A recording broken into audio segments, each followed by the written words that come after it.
Hey everybody, what's up? Coach Sean, Beyond 40, and in this video I'm going to share the proper way to do a dumbbell press to work your chest muscles. But before I get into the wrist position, the elbow position, the breathing, and the tempo that so many people mess up to prevent themselves from isolating specific muscle groups, I want everybody out there to understand that if you're not training with weights, you're missing the boat on fat loss, because muscle equals metabolism. You can lift your weight lean. What most people don't understand, when they want to lose stubborn fat, the first thing that they typically will do was more cardio, more cardio, more cardio. Well, if you're doing too much cardio, I've done tons of videos on this, it can destroy your hormones and wreak havoc on your metabolism by increasing cortisol, free radicals. It can increase your hunger and cravings. It can lower your testosterone. You can burn muscle. Not to mention it takes too much time and it's boring.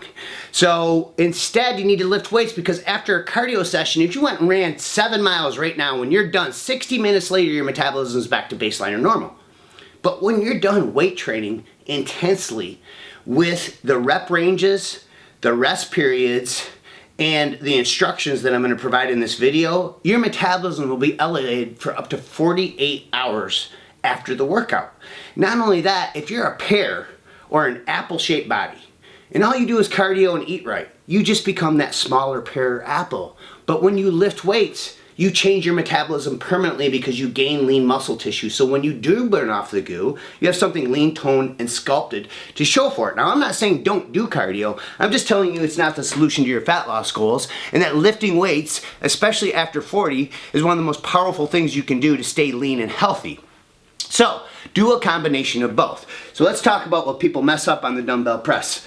So first of all, we want to talk about wrist position, elbow position, tempo, and breathing. And I picked a really light weight so I can show you guys the right form. So if you're training with a little bit heavier dumbbells and you're going with lower reps and a heavier weight to stimulate muscle fiber, I'll talk more about that in just a second, you want to make sure that you bend your knees and don't just bend over and pick this up like this. Sit down, push from your heels, lift up like this, set it on your legs, and then sit down. And then that way, when you go to lean back and do the dumbbell press, you can use your knees to assist you. This is going to help you and prevent you from hurting your back. All right, now, well, I'm going to set the weights down. I'm going to show you quickly how to do this without the weights in your hands. So once you're up into this position, you're going to go ahead and put your feet down.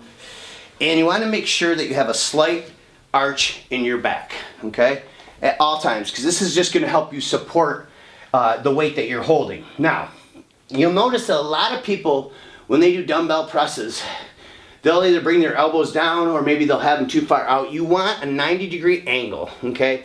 Right here, you want a 90-degree angle. So elbow position is extremely important. And notice how I am completely straight here. I'm not down here, I'm not up here. Now, there are different ways to do different angles, but this is a strict dumbbell press where we want to isolate that chest. The secondary muscle that will be worked will be your tricep. So when you start pushing up and you start using that chest and you start fatiguing, you will feel the chest or the triceps kick in to assist you, and that's okay. So what you don't want to do is you don't want to be using too much triceps out of the gate. So if you feel too much triceps in the movement out of the gate, you're going to lighten the weight. So wrists are completely straight. This is the biggest mistake on the dumbbell press. People let the wrist come back.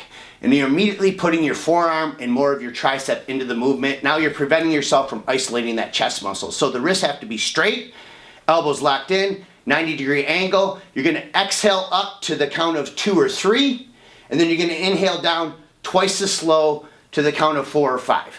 So again, exhale up, inhale down. Now, remember, lifting weights doesn't isolate and stimulate the muscle fiber. Lifting and lowering weights does.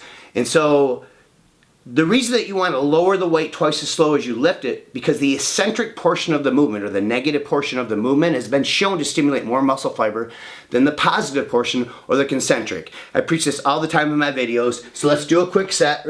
So again, if it was heavier, I'm bending down, pushing up from my heels, getting it on my legs, sitting down, using my knees to assist, into the 90-degree angle position, making sure my wrists aren't turned back, they're straight. I'm going to exhale up, Then I'm gonna inhale down twice as slow. 1, 2, 3, 4, 5. 1, 2, 3. 1, 2, 3, 4, 5. 1, 2, 3. Now let's end with sharing how to structure the workout to get maximum muscle building and fat loss results. So I always recommend 3 rep ranges. 7 to 10, which is hypertrophy. This is going to help you stimulate muscle fibers. So do 3 to 5 sets of 7 to 10 reps with a dumbbell press. And you're gonna wanna rest about 2 minutes between those sets because they're heavier sets. You're gonna wanna allow more recovery, and this is gonna help stimulate more muscle growth. The second 3 to 5 sets, you're gonna do between 10 and 15 reps, and your rest periods are gonna come down to about 60 to 90 seconds for those reps, or for those particular sets.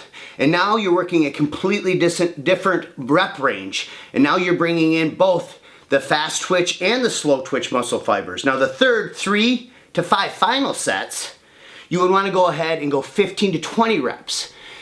This is when you're going to start feeling the burn in the muscle tissue. Remember, when you feel that burn, that is lactic acid being released. Lactic acid is a precursor to growth hormone, or anti-aging hormone. So by doing those 15 to 20 reps and lowering the rest periods to about 30 seconds between those sets, now you're going really high reps with low rest.